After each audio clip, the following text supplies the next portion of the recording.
आज हम Victor Frankel की एक बहुत ही असरदार किताब yes to life in spite of everything पर आधारित एक बुक रिव्यू की गहराई में उतर रहे हैं। ये किताब असल में ये कुछ लेक्चर्स का संग्रह है जो 1946 में दिए गए थे, मतलब द्वितीय विश्व युद्ध के ठीक बाद। हाँ, अब सोचिए, एक ऐसा इंसान जो खुद कंसंट्रेशन कैंप की भयावहता से गुजरा हो, वो उस अंधेरे दौर के तुरंत बाद लोगों से कह रहा है कि जिंदगी को हाँ कहो। ये सोचना भी मतलब बहुत बड़ी बात है। बहुत बड़ी बात है। तो आज हमारा मिशन एक तरह से ये समझना है कि क्या एक ऐसी फिलॉसफी जो युद्ध की विभीषिका में जन्मी थी, वो आज हमारे रोजमर्रा के छोटी बड़ी परेशानियों के लिए भी उतनी ही प्रासंगिक है, या ये कुछ ज्यादा ही क्या कहते हैं भारी भरकम सोच है।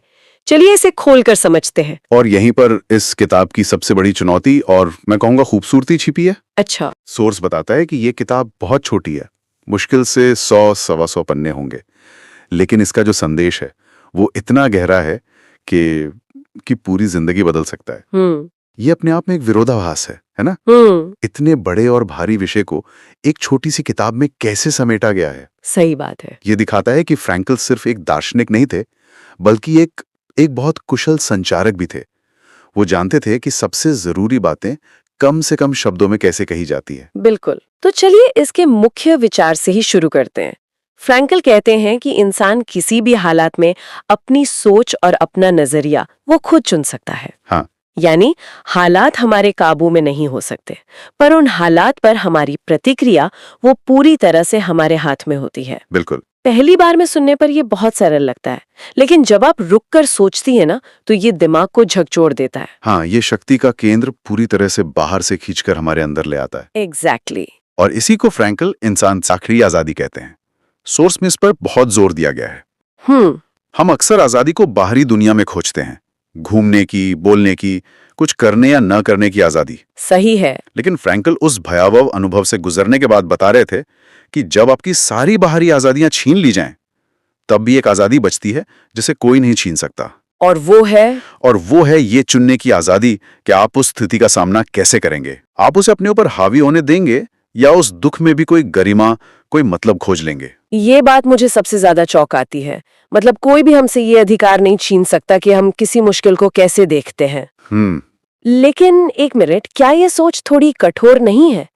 मतलब जो इंसान डिप्रेशन या गंभीर मानसिक पीड़ा से गुजर रहा है, उसे ये कहना कि अपनी प्रतिक्रिया चुनो, क्या ये उसके दुख को कम आंकना नहीं है? कहीं ये विक्टिम ब्लेमिंग जैसा तो नहीं लगता? ये एक बहुत ही जरूरी सवाल है, और यहीं पर फ्रैंकल के दर्शन की गहराई सामने आती है। वो विक्टिम ब्लेमिंग नहीं कर रहे हैं। बिल्कुल नहीं। वो ये नहीं कह रहे हैं कि दर्द महसूस मत करो या तुम्हारी पीड़ा असली नहीं है, बल्कि वो कह रहे हैं कि तुम्हारी पीड़ा बिल्कुल असली है, हालात बहुत खराब हैं, लेकिन उन खराब हालातों के केंद्र में भी तुम्हारे पास एजेंसी का, मतलब शक्ति का एक छोटा सा कण मौजूद है। अच्छा। शायद वो चुनाव सिर्फ इतना हो कि आज बिस्तर से उठना है या किसी से मदद मांगनी है। ये बड़ी बड़ी जीत की बात नहीं है, ये उस आंतरिक शक्ति को पहचानने की बात है जो सबसे मुश्किल पलों में भी मौजूद रहती है। समझी। तो ये दोष देना नहीं, बल्कि सशक्त करना है। बिल्कुल, ये शक्ति देने वाली बात है, शर्मिंदा करने वाली नहीं। और इसी सोच पर इस किताब के जो मुख्य बिंदु है वो आधारित है। रिव्यू में 4 मुख्य बिंदुओं का जिक्र किया गया है। हाँ। पहला है, जिंदगी का मतलब हर स्थिति में मुमकिन है, यहाँ तक कि दर्द में भी। हाँ। ये सोचना ही कितना अलग है। हम अक्सर खुशी, सफलता या जब सब कुछ ठीक चल रहा हो तभी मतलब ढूंढते हैं। फ्रैंकल कह रहे हैं कि मतलब तो दर्द में भी है। और यहाँ मतलब का अर्थ समझना बहुत जरूरी है, बहुत ज्यादा। बताइए।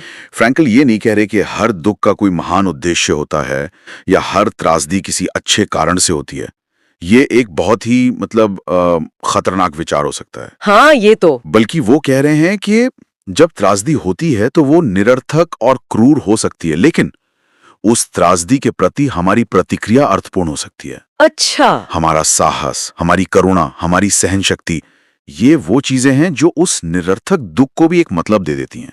तो मतलब दुख में नहीं, दुख के प्रति हमारे रवैये में है। बिल्कुल, यही है वो बड़ा फर्क। वाह, ये एक बहुत बड़ा फर्क है। तो फिर दूसरा बिंदु इसी से जुड़ता होगा, समस्याओं को दुश्मन नहीं बल्कि विकास का मौका समझो। हाँ। ये तो और भी मुश्किल लगता है। मान लीजिए ऑफिस में किसी ने मेरे काम की सबके सामने गलत आलोचना कर दी। मेरा मन तो करेगा कि मैं गुस्सा हो जाऊं, उसे दुश्मन समझूं, उसे विकास का मौका कैसे समझूं? बहुत अच्छा उदाहरण है।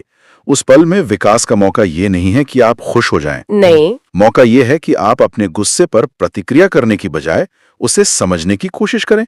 क्या ये आलोचना आपके किसी डर को छू रही है? क्या ये आपको अपनी बात शांति से और दृढ़ता से रखना सिखाने का मौका है? अच्छा। या क्या ये आपको ये सिखाने का मौका है कि दूसरों की राय से अपनी कीमत तय न करें?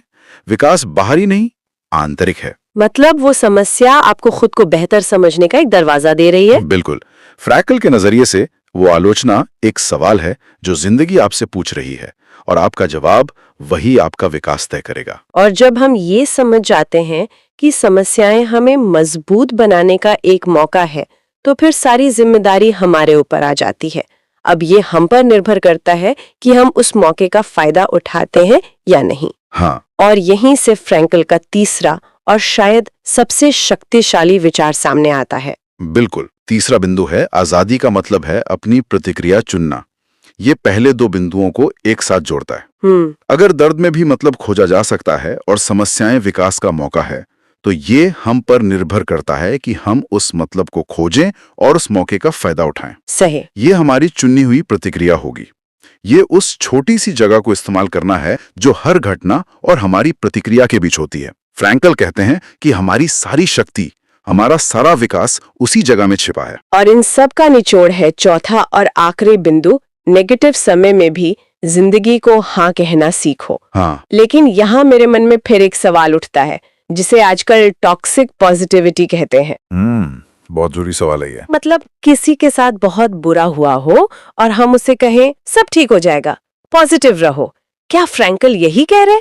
क्योंकि ये तो बहुत ही असंवेदनशील लगता है। नहीं, बिल्कुल नहीं।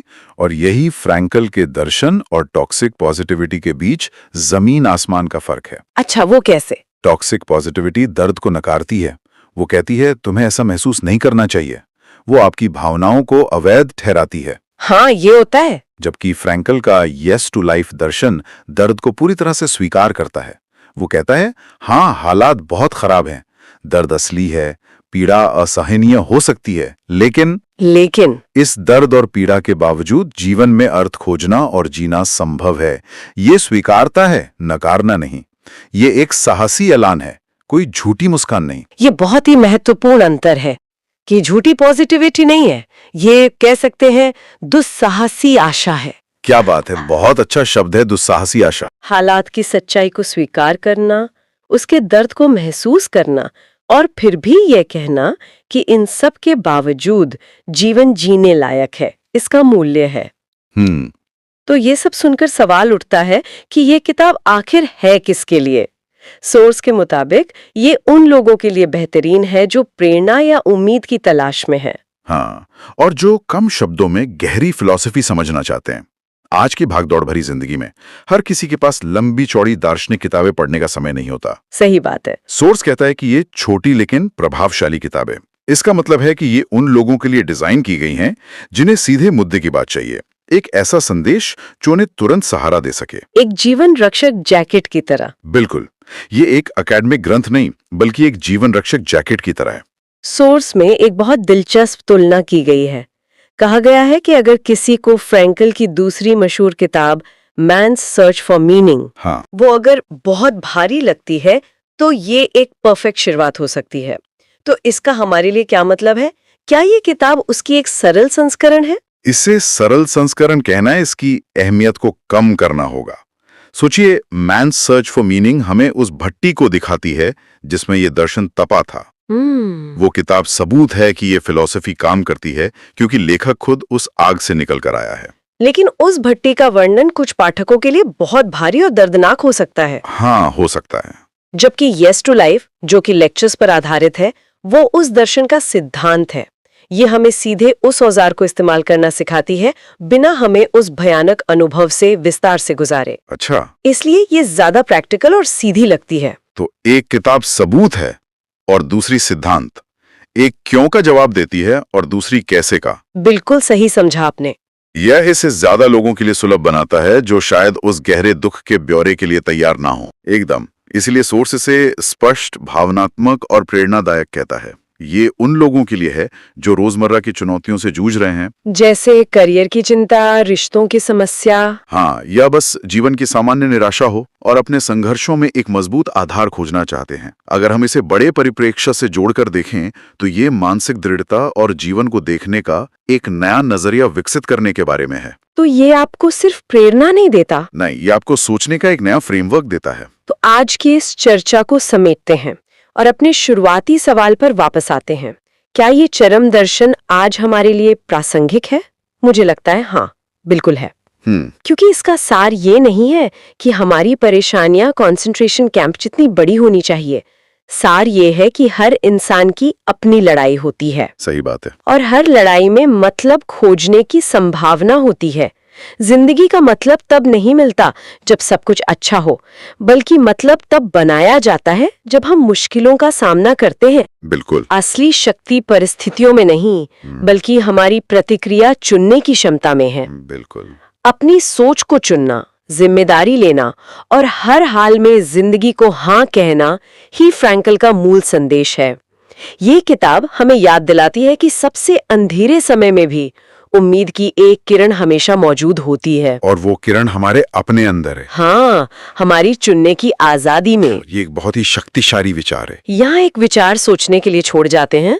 सोर्स इस बात पर जोर देता है कि हम अपनी प्रतिक्रिया चुन सकते हैं। तो सवाल ये उठता है कि अगर हर मुश्किल एक सवाल है जो जिंदगी हमसे पूछ रही है, तो हमारा जवाब क्या सिर्फ उसे सहना है या उसमें कोई गहरा मतलब खोजना भी है? फ्रैंकल के अनुसार जीवन हमसे सवाल पूछता रहता है। अच्छा। और हमारे कर्म, हमारा साहस, यहाँ तक कि हमारा गरिमापूर्ण दुख भी उस सवाल का जवाब होते हैं। तो सवाल ये है कि हम अपनी जिंदगी को क्या जवाब दे रहे हैं?